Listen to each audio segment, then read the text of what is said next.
Iya.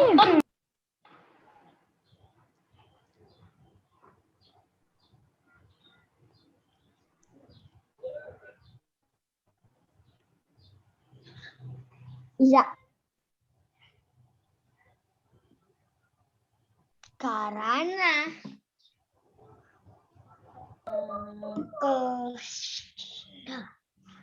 tema Islam terpadu tema lapis raya.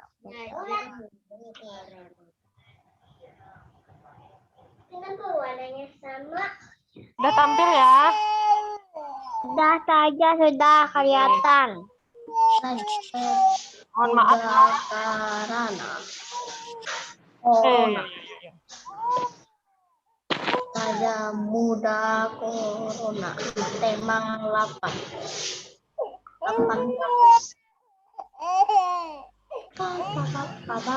Raja muda karena tadi apa? Pramuka. Pramuka, iya. Nah, ini usah diingatkan lagi bedah praktis kita. Zikir dan doa setelah sholat. Jadi ini untuk penilaian PAI. Hafalannya doa menjadi anak soleh. Kemudian lab skill-nya mandiri, merapikan rumah, dan motorik gerakan melompat ke depan. Next. Suara Ustazah jelas lah? Jelas. Nah, ini tadi untuk materi kita pekan ini. Tentang lambang pramuka, rambu lalu lintas, kemudian denah, arah mata angin, sudut, ciri bumi datar, diagram, dan tentang kebugaran jasmani. Next. Nah, untuk bagian pertama itu tentang lambang pramuka dan rambu lalu lintas. Tadi sudah ada yang menyebutkan lah, lambang pramuka kita tadi apa? Tunas kelapa. Tunas kelapa, betul sekali. Nah, jadi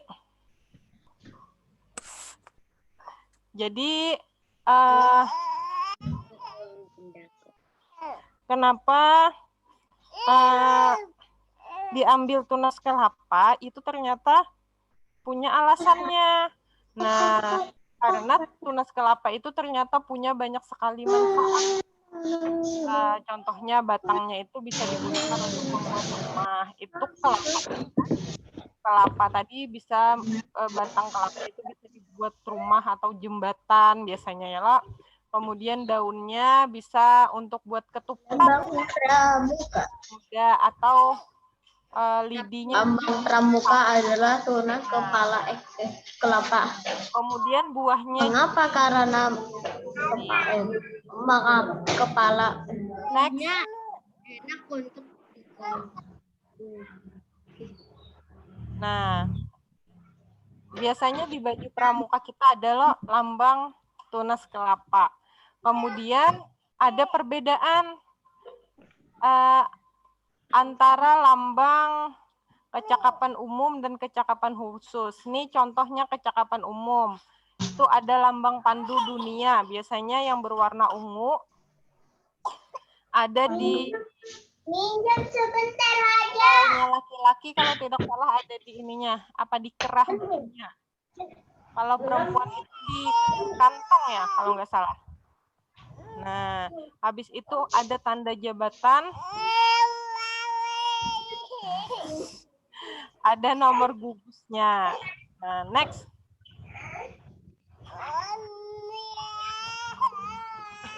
Nah, kalau ini kecakapan khusus, biasanya ini pada saat kegiatan pramuka, itu biasanya ada kita keterampilan untuk misalnya bisa membuat kemah misalnya. Nah, maka dia akan diberi lambang kecakapan, tanda kecakapan ini macam-macam nih. Bisa menjahit misalnya, nanti ada lambang khusus untuk menjahit.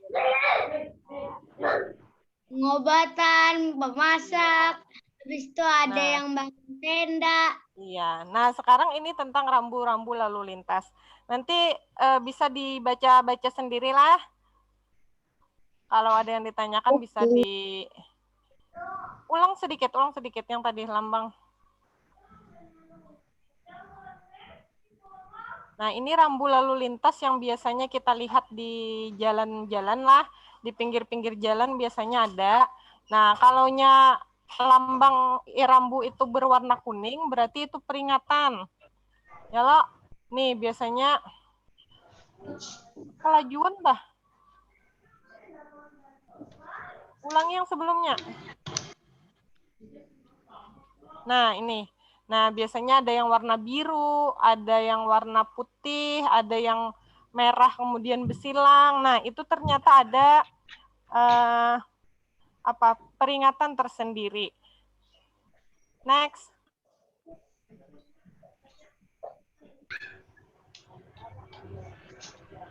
Nah, ini untuk yang berwarna kuning ini sifatnya hati-hati kan, biasanya kayak lampunya juga, lampu warna kuning itu hati-hati loh.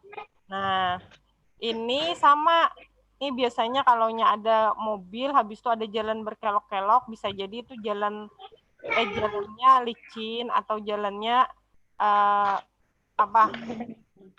berbelok-belok begitu. Jadi perlu hati-hati. Habis itu ada tempat penyeberangan, ya, atau zebra cross.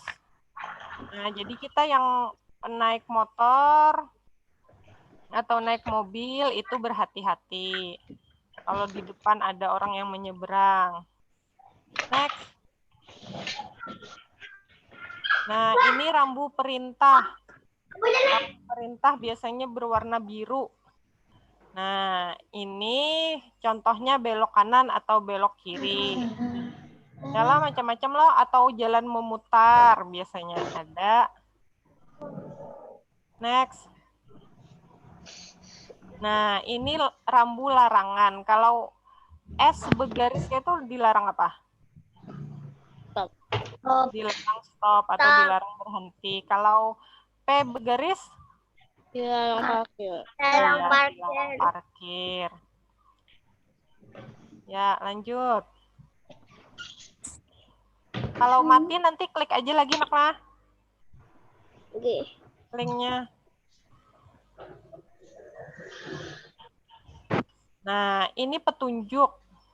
Ya loh, biasanya ada di pinggir jalan, misalnya 10 meter lagi ada gambar masjid. Nah, berarti itu memberitahukan kalau 10 meter lagi akan ada masjid. Atau ada, itu kan kalau masjid lambangnya seperti itu. Ada juga kayak sendok sama garpu, berarti itu ada apa? Tempat makan. Iya, ada tempat makan. Nah, seperti itu. Habis itu juga kalaunya ada yang ini, yang seperti ini, apa nih, ada tulisan kanan, ada yang panah ke kanan, panah ke kiri, ada yang panah ke atas. Tandakan nanti kalau belok ke kanan, kita akan ke pasar ikan, misalnya. Nah, seperti itulah. Insya Allah anak-anak saja paham sudah. Next.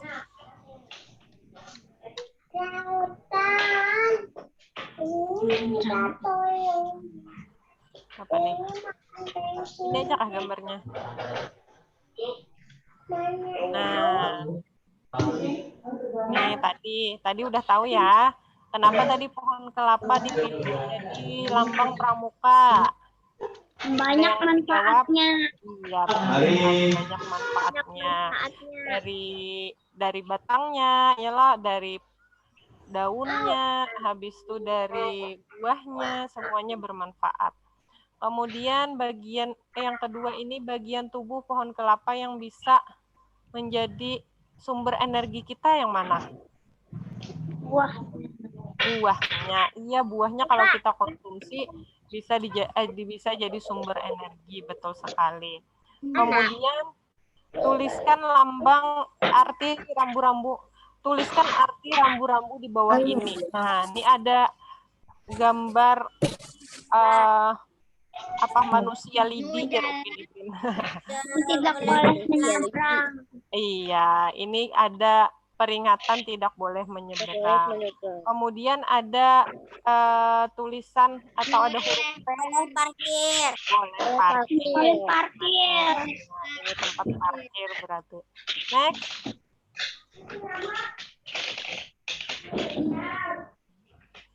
Nah, kita akan ke bagian kedua, yaitu tentang denah dan arah mata angin. Denah itu apa? Angin punya mata.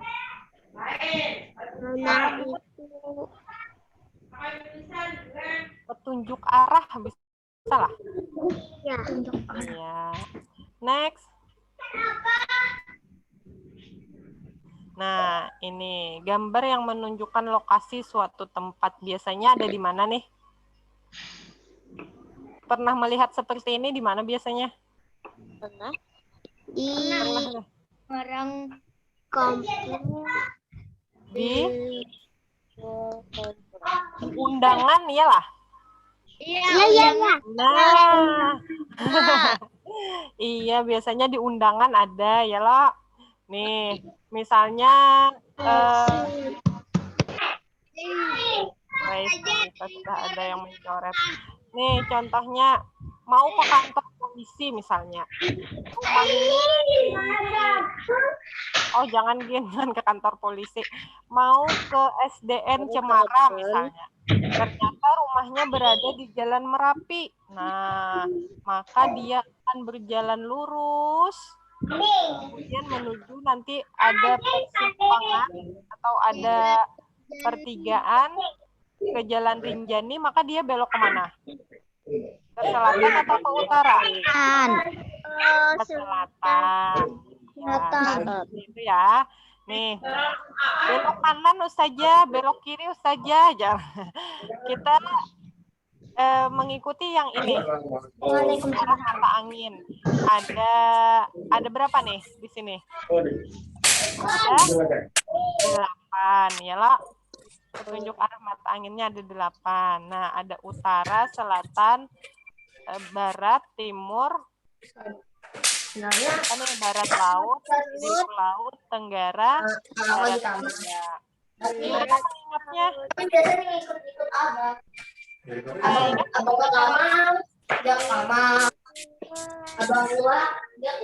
Timur, tenggara, selatan, daya, barat, laut, utara, laut. Nah, ingati dulu habis timur, tenggara. Tapi pian dulu bikin apa? Kayak tanda tambah gitu. Nah, timur, sampingnya tenggara, bawah biasanya bawah itu selatan. Ingat matahari terbit di sebelah mana? Barat laut. Ada yang tahu matahari terbit di sebelah mana? Timur. Arah kiblat kita hampir ke arah mana? Timur juga lah. Barat.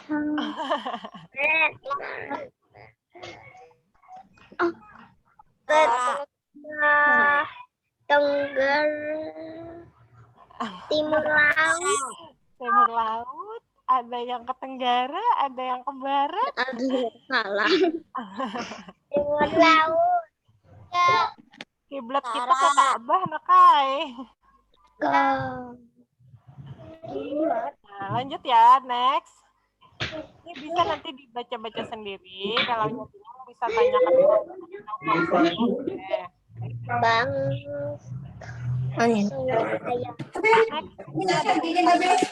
Nah, Pasar Genpo berada di dalam. contohnya nanti di bawah ini sesuai arah ini. Pasar Gede berada di jalan apa? Pasar Gede? Jalan Merapi, betul sekali. Kemudian bangunan yang ada di sebelah kanan, lapangan mana? Lapangan. Sebelah timurnya ada apa? Bang Swadaya. Ya, betul sekali. Lihat ini, Nani ada T berarti sebelah rumah Ani, Kantor polisi. Nah, ini rumah Ani. Utaranya di sini ada kantor polisi berada pada sebelah titik-titik pasar gede. Sebelah apanya kantor polisi?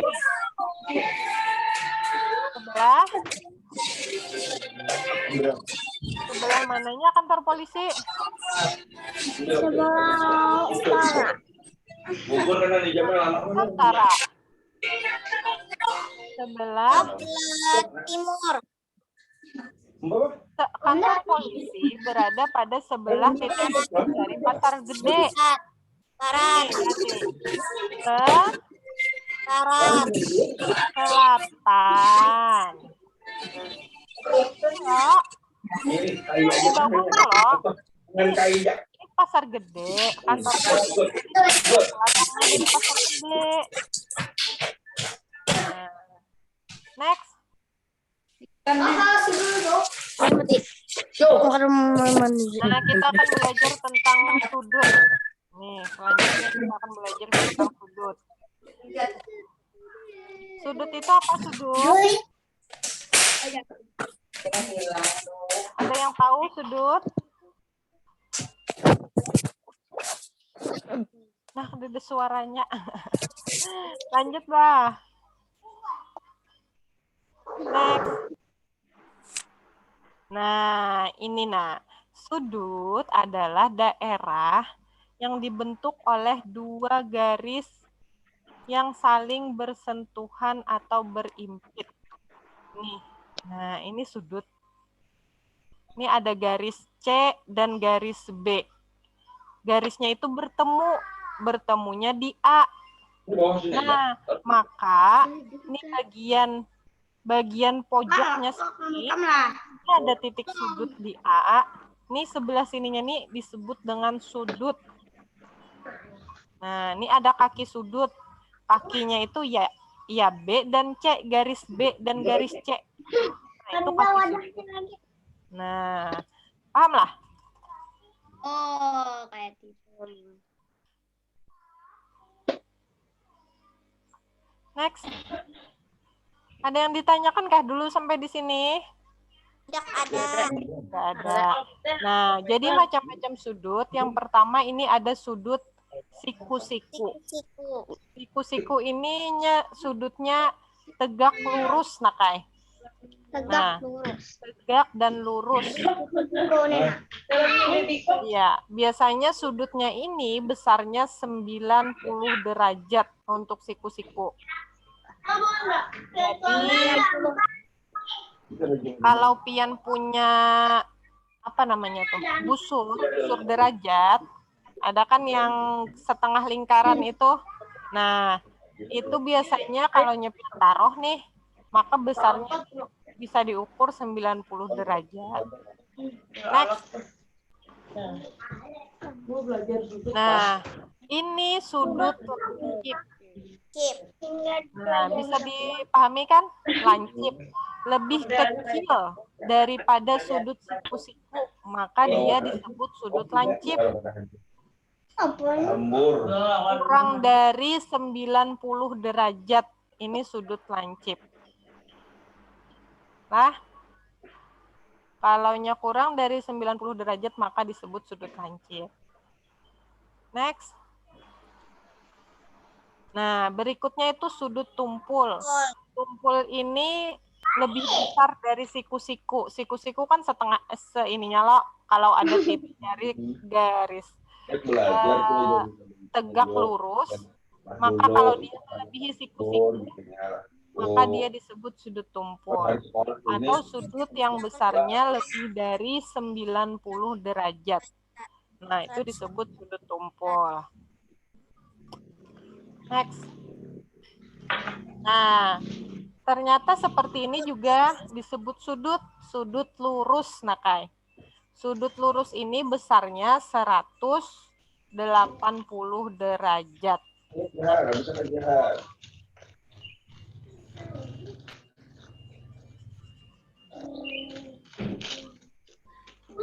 Next. Nah, sekarang yang gambar 1 ini disebut sudut apa? Lancip. Lancip, mantap. Yang gambar 2? Tumpul. Gambar 3. Mati. Siku-siku. Iya. Iya. Sudah paham berarti ya? Ada lancip, tumpul, siku-siku. Next.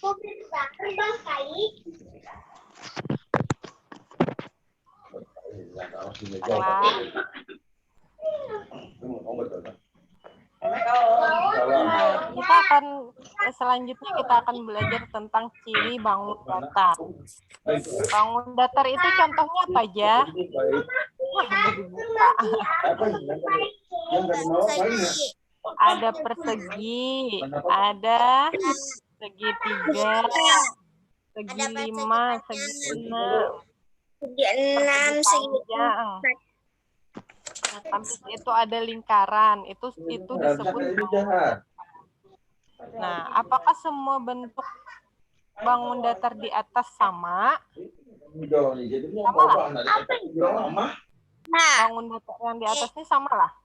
Beda. Beda. Bagaimana membedakannya? Bentuknya, habis itu sisinya. Iya, ukurannya. Sisinya nih beda-beda loh. Ada yang sisinya 4, ada yang sisinya ini ada 3, ada yang sudutnya itu ada 1, 2, 3, 4, ada yang sudutnya 3, ada yang sudutnya 5. Itu yang membedakannya. Tidak boleh masuk. Misalnya, kalau kita bisa. Next. Nah, lihat. Yuk kita amati contoh di bawah ini. Ini tadi ya, setiap bangun datar memiliki ciri yang berbeda.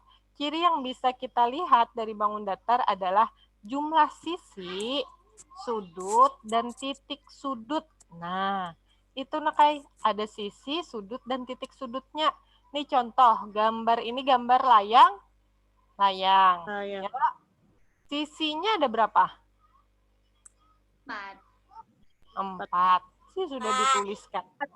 Sudutnya juga ada 4. Maka kalau sudutnya ada 4, titik sudutnya pun juga ada 4. Nah. Kepotong. Next. Nah, ini juga 3. Ya. Nah, kita tahu juga jumlah sisinya. Sisi itu yang warna hitam pinggirnya nih, nah. Yang membatasi antara dalam dan luar itu namanya sisi. Kepotong. Potong kah? Apa yang kepotong?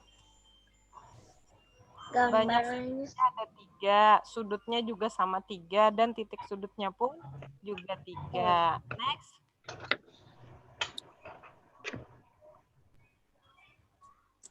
Nah, segi 5, banyak sisinya ada berapa? 5. Sudutnya? 5. Nah, titik sudutnya? 5. Nah, iya. Nah, sudah habis. Lanjut lagi diagram. Oh, ternyata banyak bahasan kita hari ini. Diagram. Yang sampai tadi, sampai sudut, kemudian lanjut bangun datar, ada yang ditanyakan? Tidak ada. Lanjut diagram. Ada yang tahu diagram itu apa? Ada. Apa yo? Diagram. Pernah lihat? Nah, sudah dibuka pulang. Nih contoh ya. Misalnya nih, dari 26 anak-anak kelas 3 MUAS misalnya. Ternyata ada yang suka apel itu ada 6. Habis itu yang suka jeruk itu ada 10. Yang suka mangga itu ada 4. Yang suka melon itu ada 8. Nah, misalnya seperti itu. Nih, maka dibuatlah diagram. Diagram yang menunjukkan jumlah buah yang disukai anak-anak kelas 3 MUAS. Misalnya nih, tadi yang suka apel 6. Maka apel, nih tadi apel yang suka apel tadi ada 6. Berarti ada 6 di sini. Nah, dibacanya seperti itulah. Yang suka jeruk ada 10 nih. Maka garis kuning sampai ke angka 10. Yang suka mangga ada 4. Nah, sampai sini. Yang suka melon ada 8. Nah, sampai angka 8. Paham lah sampai situlah? Paham. Paham. Paham membaca diagram? Nanti ada lagi bentuk yang lain. Nah, ini sudah ya. Tadi udah dibaca. Saja izin minum saja. Ya, silahkan. Next.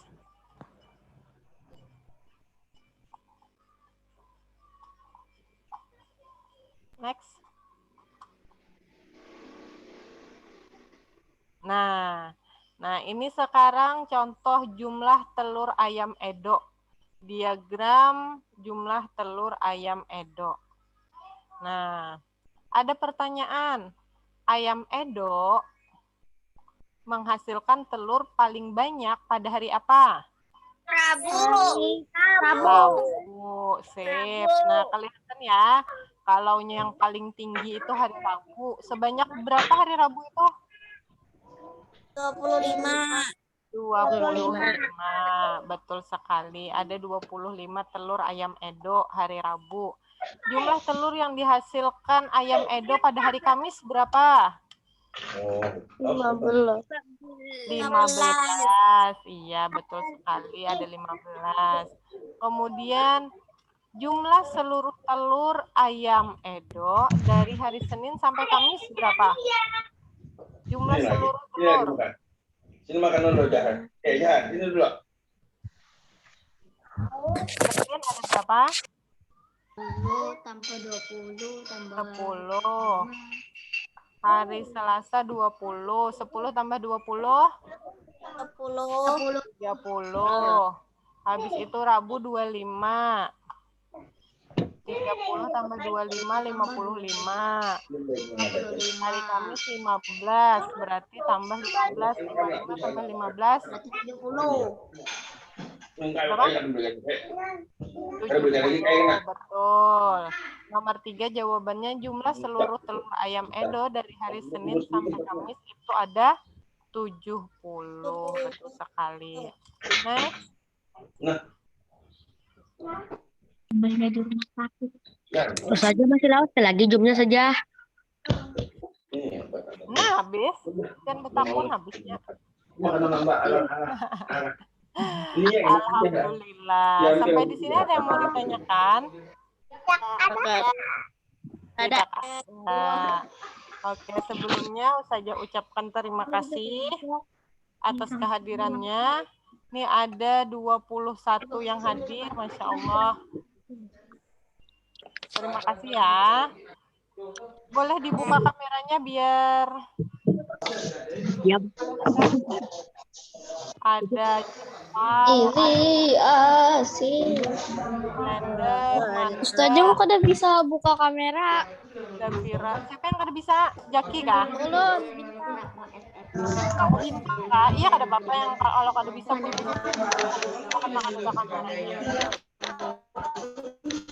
Kalista, Aisyah, Ayam, ya, Kodita, Jaki, Kanina, Afif, Kafa, ada Rakila, Regan, dan ada Bintang. Ini DS nih, siapa DS? Asal aja tak makan kan. Jeluk saya. Ya, silakan senyum semuanya.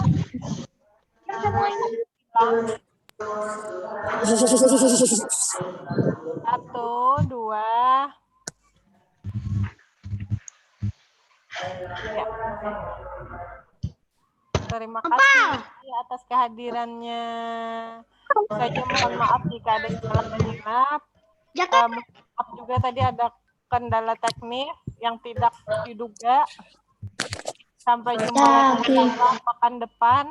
Dan Assalamualaikum warahmatullahi wabarakatuh. Waalaikumsalam warahmatullahi wabarakatuh. Jangan lupa salat dan mengajinya ya di rumah ya. Dan bantu. Terima kasih. Silahkan boleh keluar. Waalaikumsalam.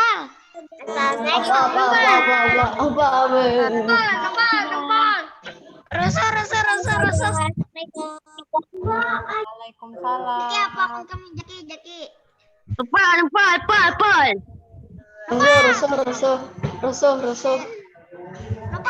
Lupa enggak tuh warnanya. Apalagi ajam nih bos. Ajam bos. Semalam turunan semua lah. Iya, Ron.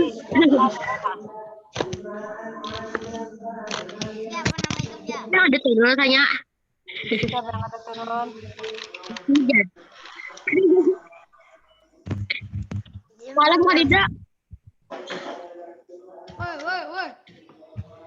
Bah, silahkan.